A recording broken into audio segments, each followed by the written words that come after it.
And of course, the first few times that I rode through that area and saw them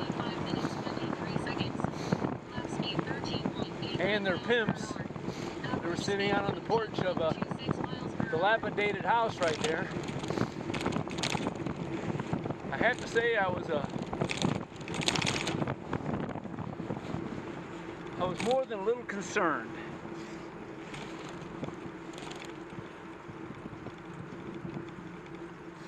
Because after all, I'm riding a pretty nice bike.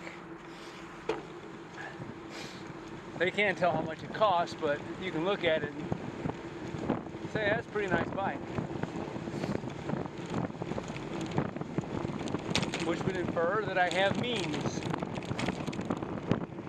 And if I have means, I may be possessing means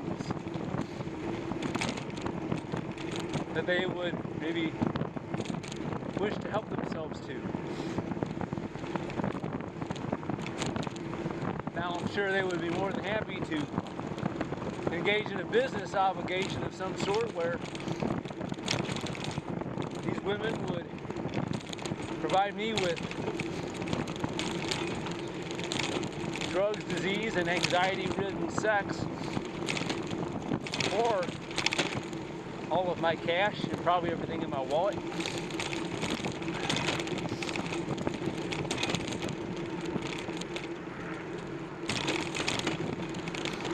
But that's not the kind of guy I am, so you have to be diplomatic when declining offers like that.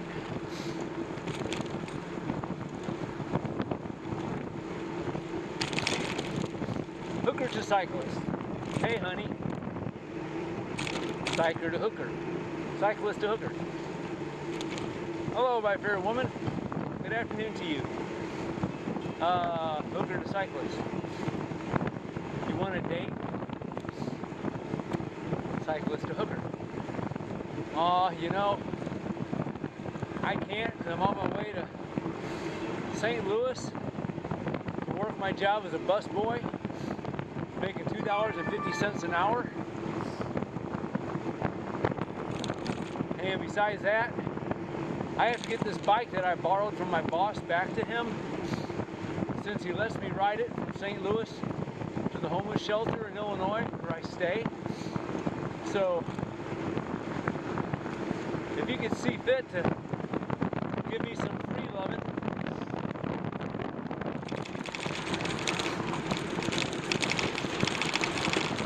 it sure would make the day for this homeless bus washer, dishwasher. And usually by the time you finish that sentence, they're running away from you, considering themselves to be many times more fortunate than I.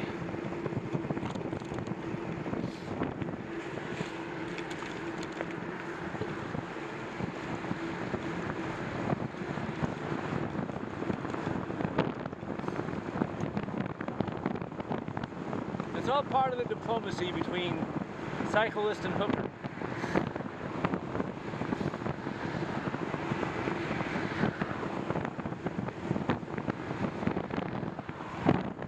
A tempestuous social relationship that's existed for millennia.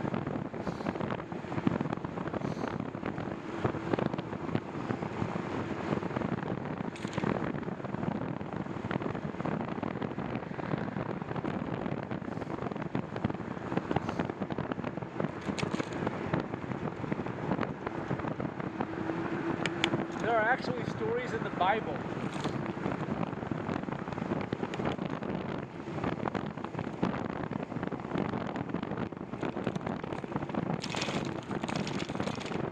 where Mary Magdalene, for one, a woman of irreputable character,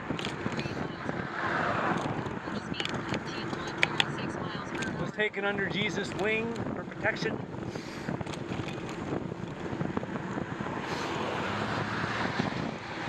But you never hear of the story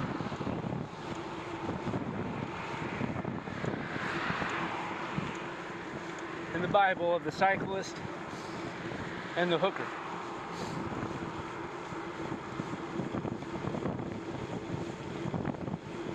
guy on a bicycle was riding through Judea and got a flat tire riding over thorns that were dropped by careless men who were making a crown for some guy.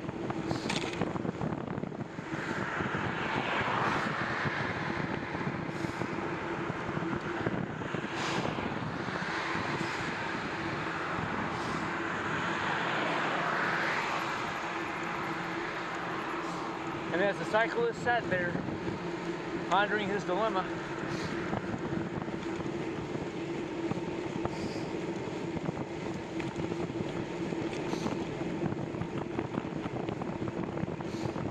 mulling over the fact that it would be some 1,500 years before inner tubes are invented,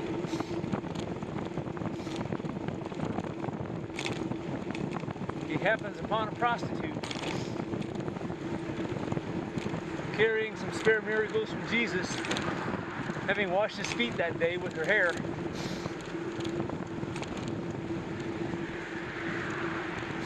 And through the power of secondary inference, she heals his flat tire.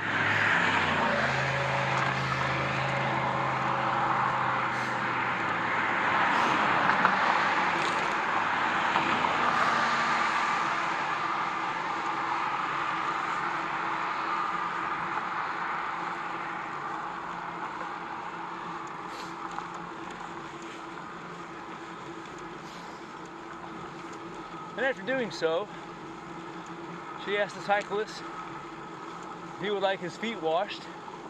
Wink, wink. And he replies,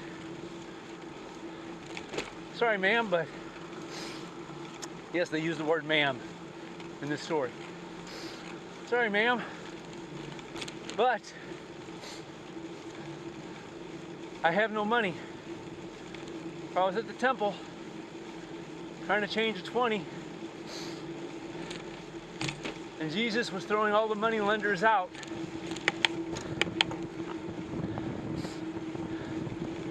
which means I cannot get any change, and therefore I'm precluded from engaging in carnal activities with you for valuable consideration."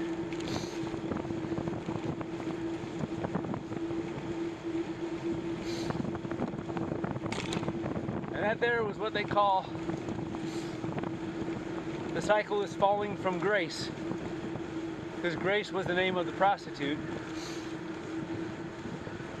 And when he couldn't afford to have sex with her, she cursed him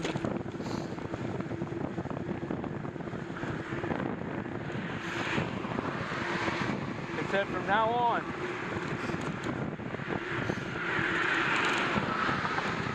any cyclist traveling or sojourning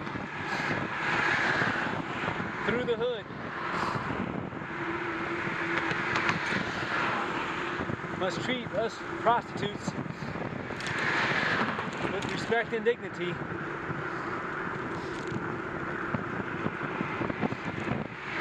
lest our pimps bust a cap in your ass. So shall it be written, so shall it be done." So you see, that's why I always show respect to prostitutes when I ride through their neighborhood.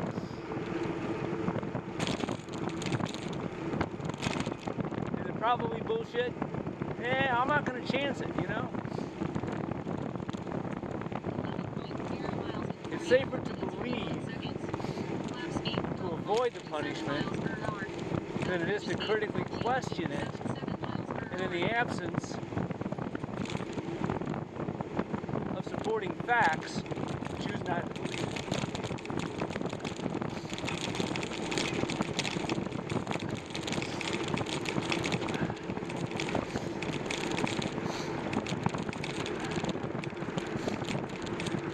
Oh, and this story never made it into the King James Bible, it made it into the Playboy Bible.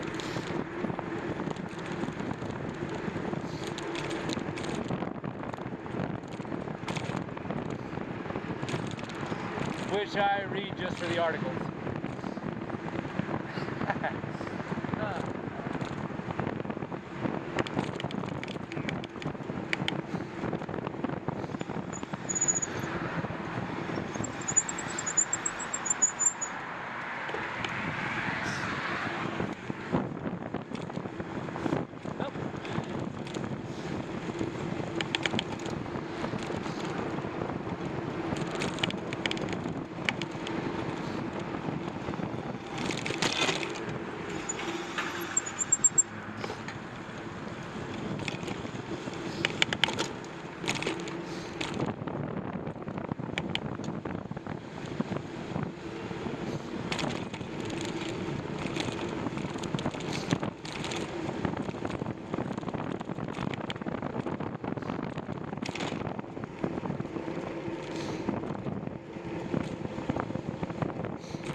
Happy New Year, downtown St. Louis. Where are you hiding all of your coffee?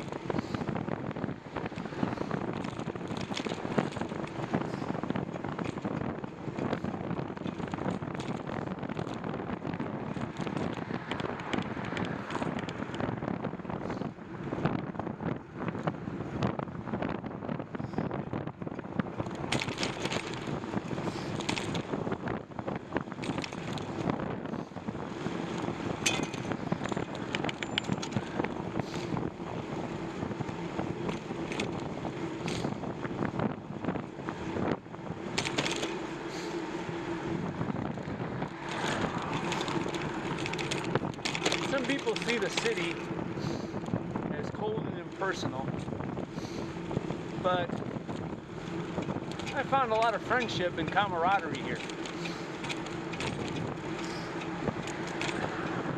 People on bikes,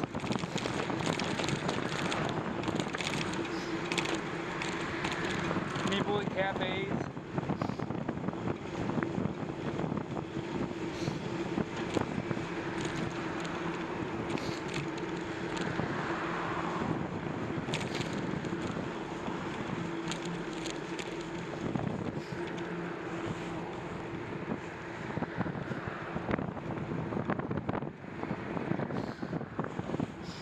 Of course, it's got its stereotypes, areas that are economically depressed, culturally oppressed, and there is a bit of an attitude that pervades all of that.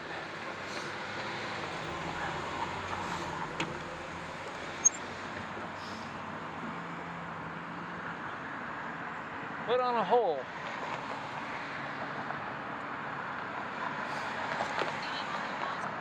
I think if you don't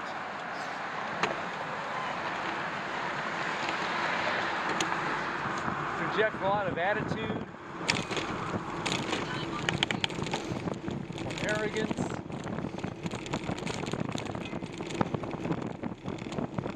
and instead,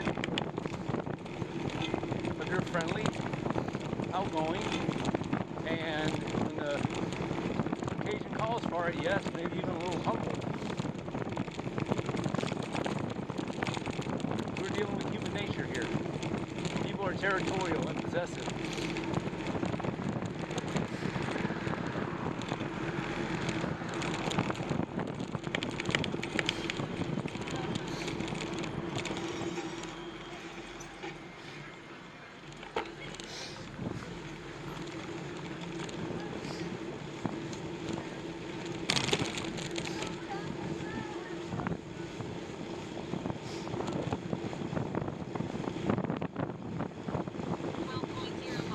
Now, I had a lot of trouble back in my younger days because I did project that air of superiority.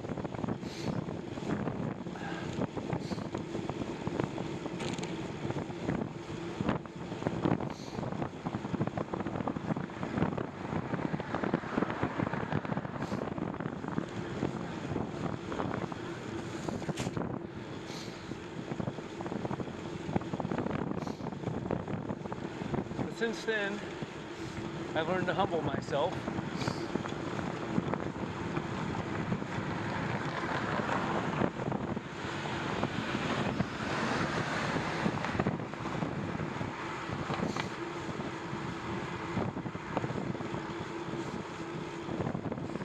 Yield when needed. Assert when necessary.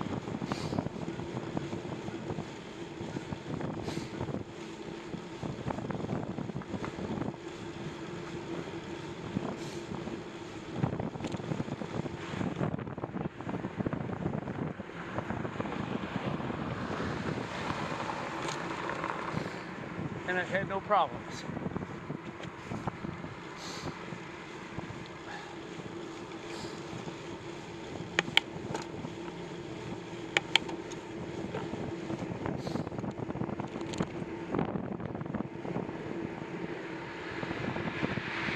And I'm told by some that I need to carry a weapon when I'm over here.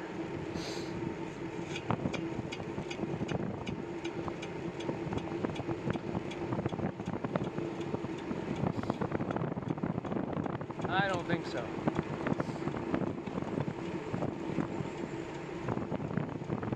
If I'm just to be killed for the sake of being killed, then I guess it's going to happen whether I can pull a weapon or not.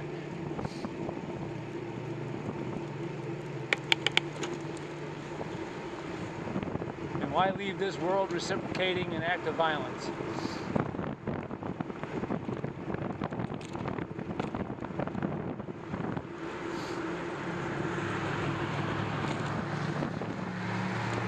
Maybe that sounds crazy, but we do invite a lot of what happens into our lives by our intent,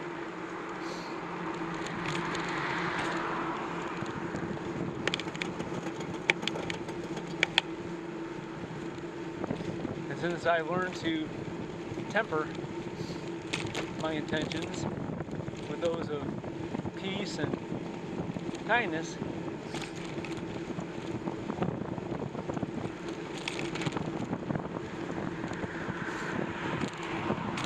I'll rely upon the manifestation of that intent before I harm myself with the intent of taking a life.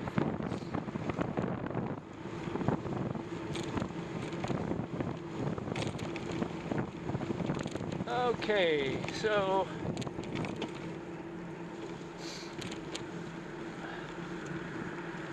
here is Jefferson.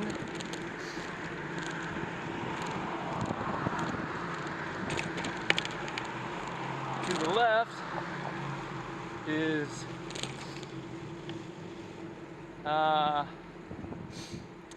left is Cherokee, where my restaurant is at.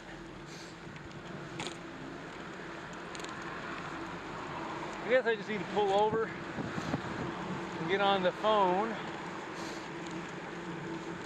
and see exactly who is open, or just wander aimlessly about the city. So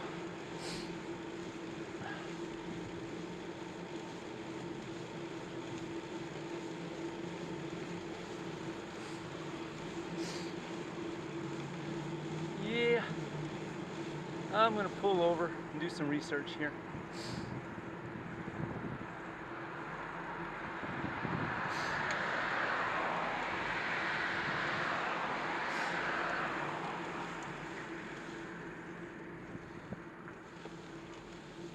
Kind of a rundown part of town, isn't it? Rode through here a lot in the summer. When I was doing my 30 miles, before I bumped it up to 40, 50, and 100.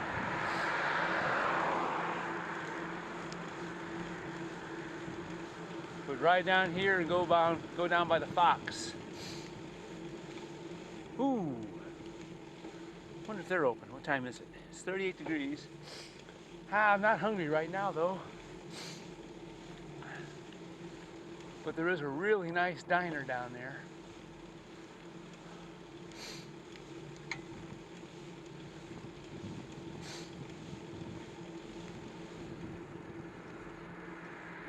Huh.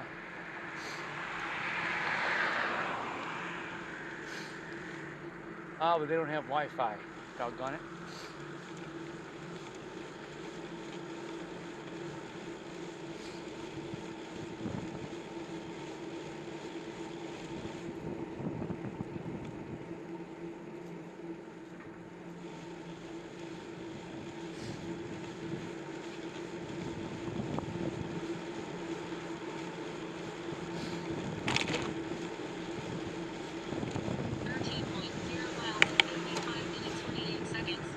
Average speed 13.96 13 miles miles. per hour.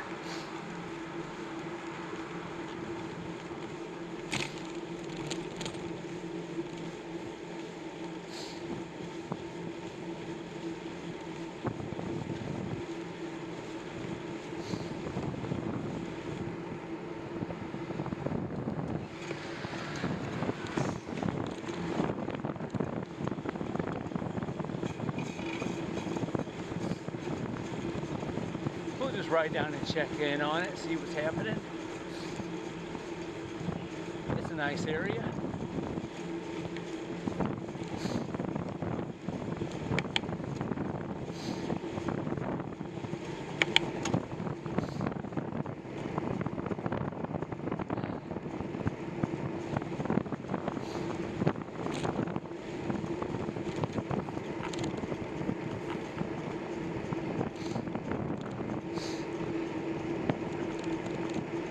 I've eaten there one time before I went to a show at the Fox. I'm sorry, the Fabulous Fox. Not saying the word fabulous will get you thrown in jail around here. You gotta say Fabulous Fox.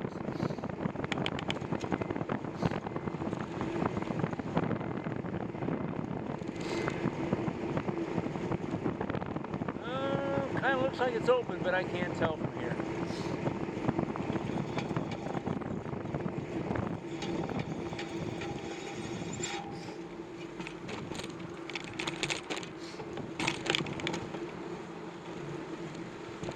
Hey, buddy.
Still can't tell if they're open.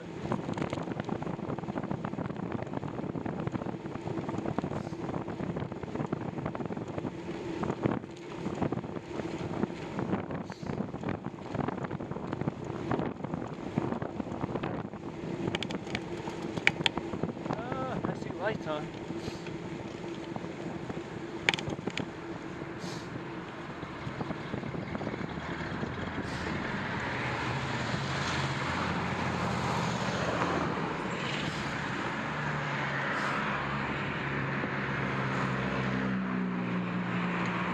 I see people going in.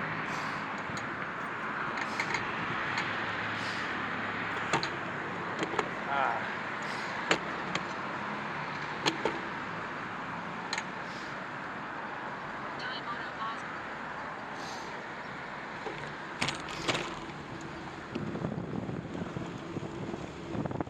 Stage left diner. Okay.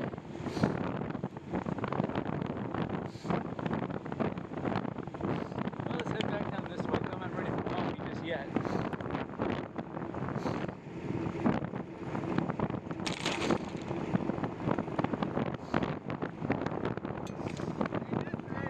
How we do? Yeah, yeah.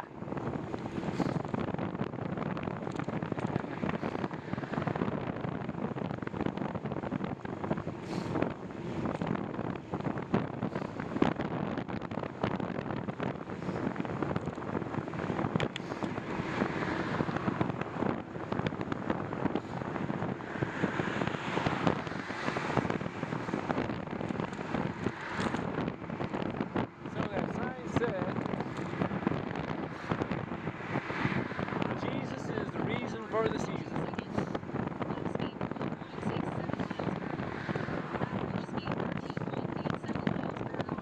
Really? He's also the reason for a lot of the suffering and misery.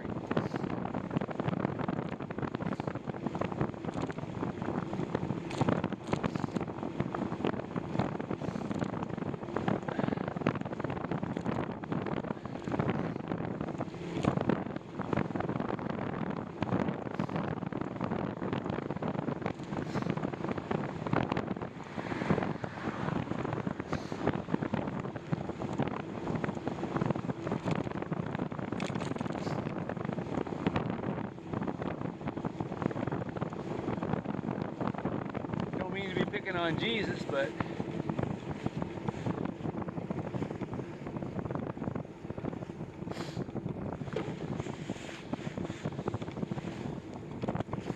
if he died for our sins, why don't you take away all the misery with it?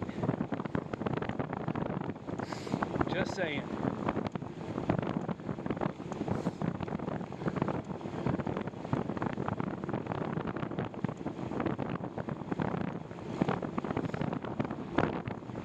Why come here and do a half-assed job?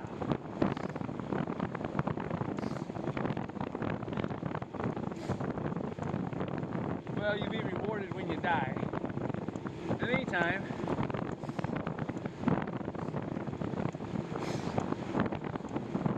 live in this shithole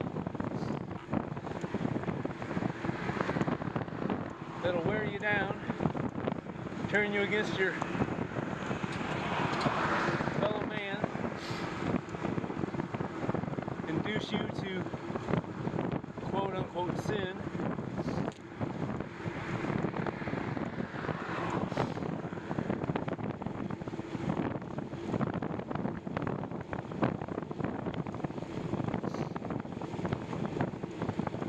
We're not here to talk about Jesus though, are we? No.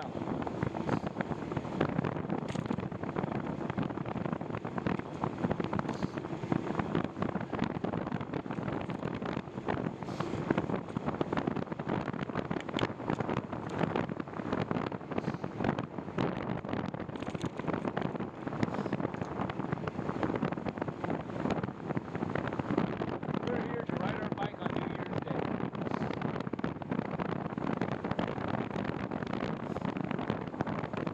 And eventually find some coffee and something to eat.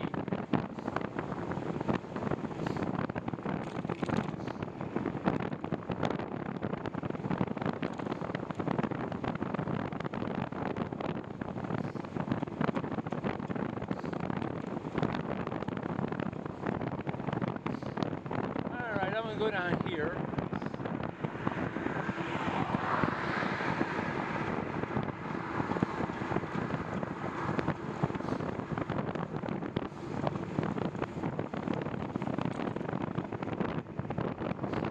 Pull over and check my phone and find someplace, or just see what's open.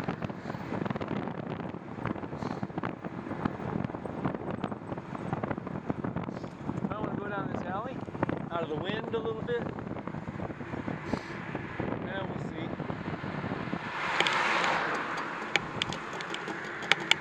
Facing this way, it's okay. Going the other way, it's kind of in my face. Let's see what's down here. It's an alley. We're exploring.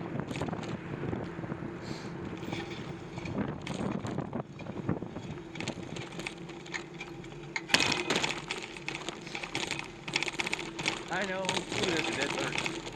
People get shot in alleys.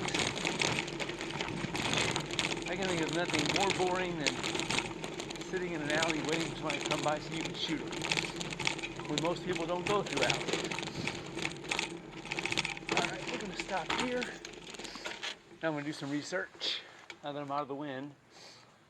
I'm going to turn the camera off. So, see you in a bit.